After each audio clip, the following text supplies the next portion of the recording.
As teacher आप Shivaji group of institution math class में 8th class Hindi medium के बच्चों का स्वागत है। तो बच्चों, पिछली क्लास में आपने एक परिमेय संख्याओं चैप्टर परिमेय संख्याओं में सामान्य अध्ययन किया था। आज एक्सरसाइज का अध्ययन करेंगे। तो एक्सरसाइज में है, एक्सरसाइज 1.1 में है क्वेश्चन नंबर 1। क्वेश्चन नंबर 1 में 4 ऑप्शंस हैं, जिनमें से एक करेक्ट ऑप्शन है, उसको आपको बताना होगा। तो क्वेश्चन नंबर 1 है, ऐसी संख्या जिसे P/Q के रूप में व्यक्त किया जा सकता है जहां P और Q पूर्णांक हैं तथा Q does not equals to 0, Q 0 के बराबर नहीं हो सकता है, डैश डैश कहलाती हैं। यानी खाली स्थान में आपको भरना है परिमेय संख्याएं। Correct option D, correct option D और परिमेय संख्याएं। ठीक है।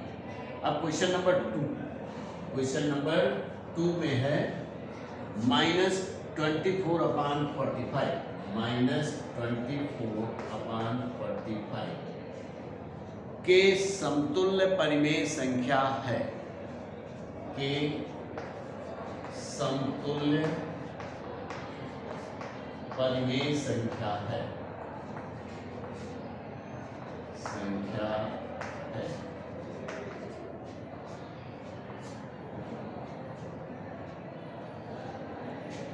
तो यहाँ पर फिर से इसको लिखेंगे हम -24/45। देखते हैं 3 से दोनों संख्याओं में भाग चला जाता है या 3 से न्यूमरेटर एंड डिनोमिनेटर वो डिवाइड हो जाते हैं।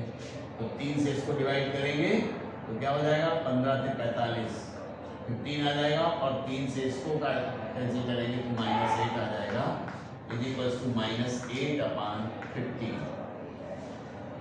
और करेक्ट ऑप्शन है इसका बी, सही विकल्प। करेक्ट ऑप्शन, सही विकल्प है इसका बी। कौन सा है, ब्रैकेट में लिख दे -8/15, ये इसका करेक्ट आंसर है। अब आता है सेकेंड पार्ट में, निम्न को हल कीजिए। लिखा है निम्न पूर्णांकों को परिमेय संख्याओं के रूप में व्यक्त कीजिए। किसी भी नेचुरल नंबर या प्राकृतिक संख्या को परिमेय संख्या के रूप में लिखने के लिए, जैसे मान लीजिए 1, 2, 3, 4, 5, इस तरीके से हमारे पास प्राकृतिक संख्याएं हैं। अगर हम इनको भिन्न के रूप में लिखना चाहते हैं तो /1 सभी के नीचे /1 कर सकते हैं और ये परिमेय संख्या या भिन्न के रूप में चेंज हो सकती है, हो जाएगी। अब इसके बाद देखते हैं कि इसमें से 4 क्वेश्चंस हैं। तो पहला है 12, फर्स्ट है आपका 12।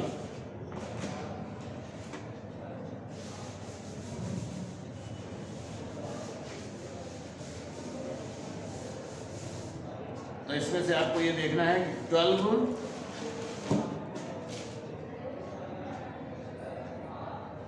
-83, 12 -83 एंड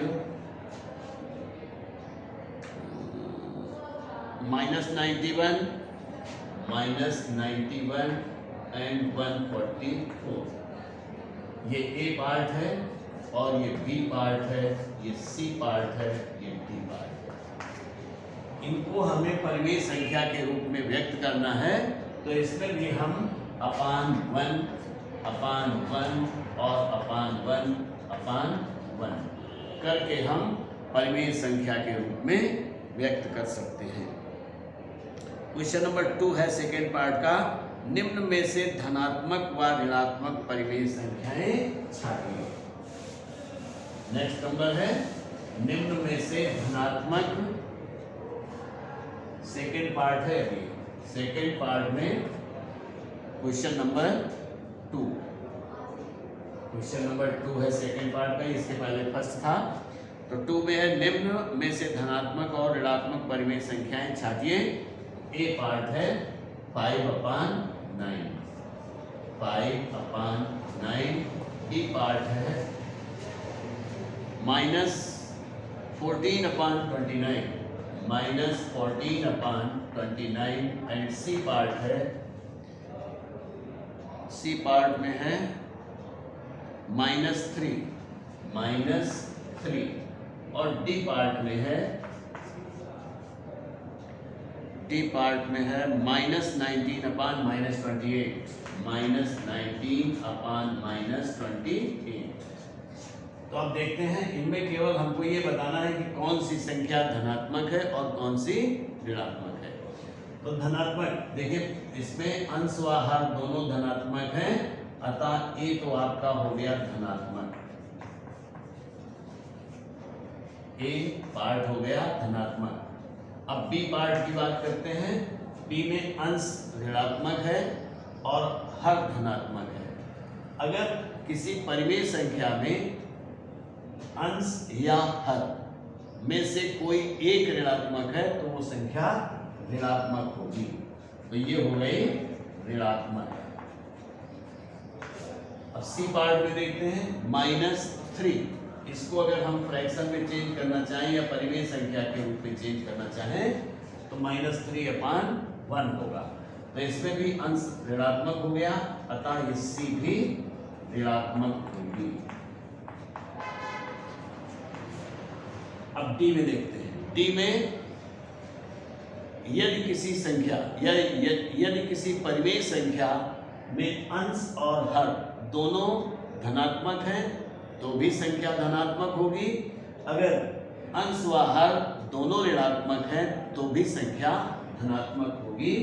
इसलिए ये संख्या डी में क्या है, धनात्मक। क्योंकि दोनों में लगा है तो माइनस से माइनस कैंसिल हो जाएगा और ये हो जाएगी धनात्मक। इस तरीके से। अब इसी का सेकेंड पार्ट का ही क्वेश्चन नंबर 3।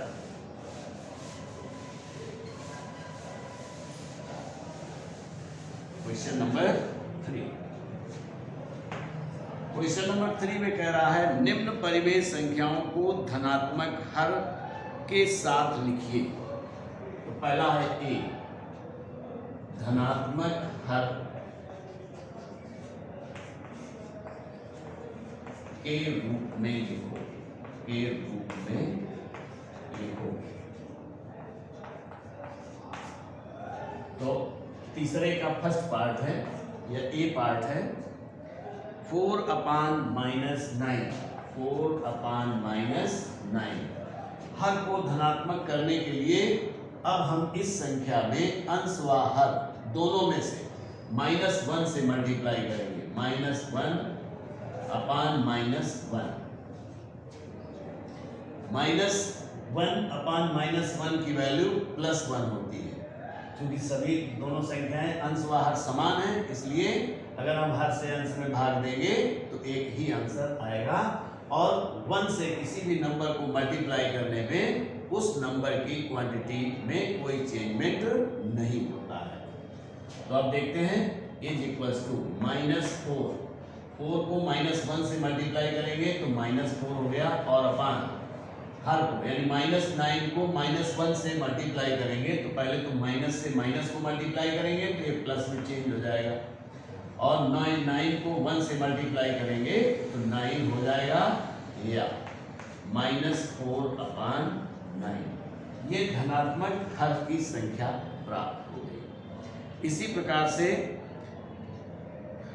बी पार्ट है -6/-11।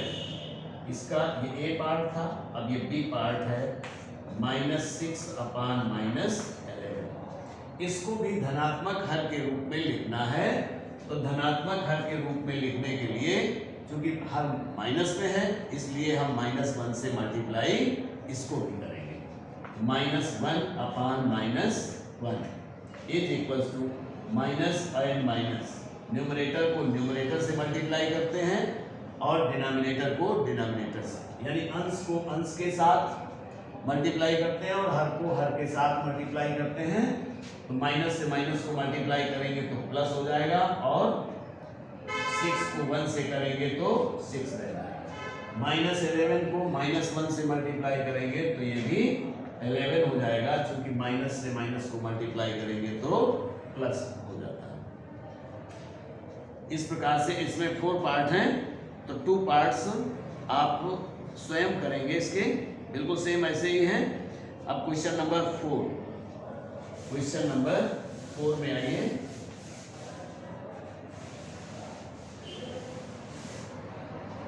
क्वेश्चन नंबर 4, क्वेश्चन नंबर 4 में है आपका -42/98 -42/98 को ऐसी परिमेय संख्या के रूप में व्यक्त कीजिए जिसका अंश 6 है।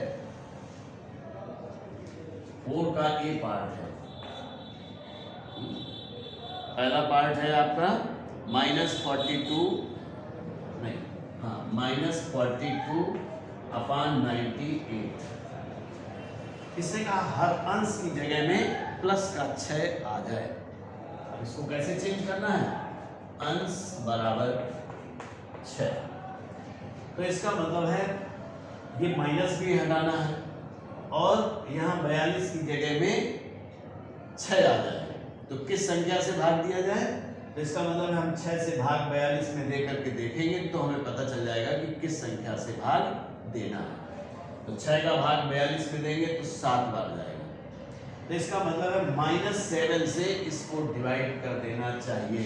तो डिवाइड -7/-7 अंश व हर को -7 से डिवाइड कर देंगे।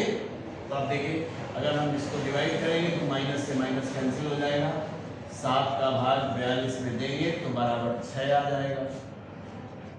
अब इसमें ये निगेटिव है, ये पॉजिटिव है, इसलिए माइनस लगा रहेगा। 7 से हमें 98 को डिवाइड करना है। तो 98 को डिवाइड करने के लिए 14 के टेबल में ये आता है, 14 7 98 होता है, या 7 से आप भाग देंगे तो 7 1 जा 7, 2 रिमाइंडर 28 हो गया, 7 4 जा 28, और ये आपका आंसर मिल गया। अंश धनात्मक 6 मिल गया। अब बी पार्ट में कह रहा है हर -196 हो। बी पार्ट में हर -196 हो। संख्या हमारे पास यही है, इसका हर यहाँ पर 196 बट माइनस का हो जाए। तो पहले संख्या को लिखेंगे -42/98। अब 196 लाना है, तो 196 98 से बड़ी संख्या है, तो इसका मतलब है 98 से भाग हम 196 में देंगे तो हमें पता चल जाएगा कि किस नंबर से मल्टीप्लाई करना है। तो 98 से भाग देंगे 196 में तो ये 2 बार जाएगा। तो इसका मतलब है चूंकि हर को माइनस में करना है, इसलिए हम -2 से मल्टीप्लाई करेंगे। तो इंटू -2/-2 मल्टीप्लाई कर दें।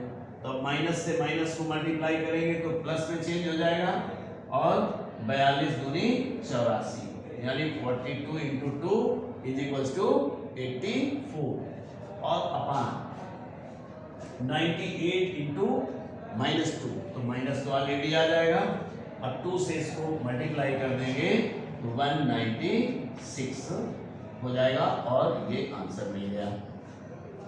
शायद समझ रहे होंगे।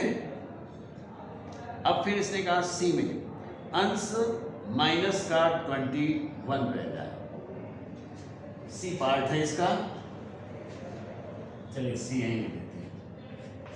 अंश बराबर -21, संख्या हमारे पास यही है, तो इसको लिखेंगे -42/98। अब चूंकि -21 रखना है अंश में, 42 की जगह क्या करें कि -21 हो जाए, तो हम 21 से इसको डिवाइड कर दें तो मालूम हो जाए किस नंबर से इसको डिवाइड करना होगा। तो 21 से भाग देंगे 42 में तो 2 टाइम्स होगा, तो डिवाइड 2। अब चूंकि माइनस का रखना है इसलिए हमें पॉजिटिव नंबर चाहिए, और अपान -2 वो +2 -42 / 2 and 98 divide by 2 is equals to, अब डिवाइड करके देखेंगे, इससे डिवाइड करेंगे तो -21 और अपान इससे इसको डिवाइड करेंगे तो आ जाएगा 2 4 जा 8, 2 4 जा 8 और 2 9 जा 18। आंसर मिल गया -21 अपान 49। तो इस प्रकार से अब एक रह गया है डी पार्ट, इसको आप खुद करेंगे। अब इसी का 5वां नंबर है सेकेंड पार्ट का क्वेश्चन नंबर 5।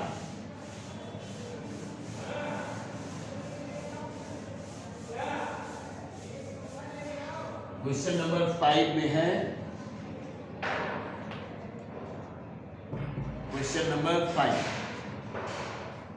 निम्न में से प्रत्येक की 3 समतुल्य परिमेय संख्याएं लिखिए।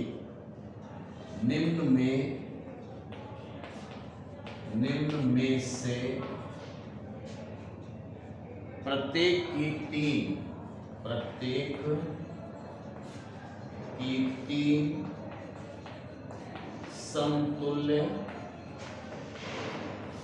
परिमेय संख्याएं लिखिए। लिखो। तो सभी में एक जैसा करना है, तो इसका ए पार्ट ही मैं बताऊंगा, बाकी आप कर सकते हैं। ए पार्ट में है 4/9, 4/9। अब हमको कितनी परिमेय संख्या लिखनी है समतुल्य? 3 परिमेय संख्या, तो हम इनको 3 बार लिखते हैं, 4/9, 4/9। अब इसमें पहले फर्स्ट वाले में इंटू 2/2 कर दें, सेकेंड वाले में 3/3 कर दें, इंटू 4/4 कर दें। मल्टीप्लाई करके लिख देंगे तो हो जाएगा 4 दूनी 8, अपान 9 2 जा 18, 8/18। सेकेंड 4 3 जा 12, अपान 9 3 जा 27। थर्ड में 4 4 जा 16, अपान 9 4 जा 36, और इट इज आंसर। तो 3 समतुल्य परिमेय संख्याएं हमको प्राप्त हो गई, यानी 4/9 के इक्वल है 8/18, 4/9 के इक्वल है 12/27, 4/9 के इक्वल है This is informed to all students that now school timing will be 7:45 to 2:30 from tomorrow. This is informed to all students that school timing will be 7:45 to 2:30 from tomorrow. अब question number 6 में है परिमेय संख्याओं को धनात्मक मानक रूप में लिखिए। क्वेश्चन नंबर 6, 5 के अदर पार्ट आप सेल्फ करेंगे। क्वेश्चन नंबर 6 में है मानक रूप में लिखो, मानक रूप में लिखो। इसमें भी हम ए पार्ट बता रहे हैं, बाकी आप कर सकते हैं। कह रहा -12/30, -12/30 इसको मानक रूप में लिखना है। मानक रूप का मतलब है कि अब हमको अंश व हर दोनों का HCF फाइंड करना होगा, ये दोनों किस नंबर से डिवाइड हो रहे हैं। तो पहले आप देखिए 2 से तो ये भी डिवाइड हो रहा है और 2 से ये भी डिवाइड हो रहा है, यानी 2 से 12 भी डिवाइड हो जाएगा और 2 से 30 भी डिवाइड होगा। अब 3 से देखते हैं तो 3 से 12 भी डिवाइड हो जाएगा और 3 से 30 भी डिवाइड होगा। तो इसका मतलब है 2 और 3 से दोनों डिवाइड हो रहे हैं, तो इसका मतलब है 6 से दोनों 100% डिवाइड हो जाएंगे। तो 6 से डिवाइड करेंगे तो 6 2 -2 हो गया और 5 हो गया, इज इक्वल्स टू -2/5। ये इसका मानक रूप है, -2/5। संख्या -12/30 का स्टैंडर्ड फॉर्म और मानक रूप है। तो क्वेश्चन नंबर 6 तक आपने अध्ययन कर लिया। बच्चों इस क्लास में इतना ही, आगे नेक्स्ट क्लास में। Thank you.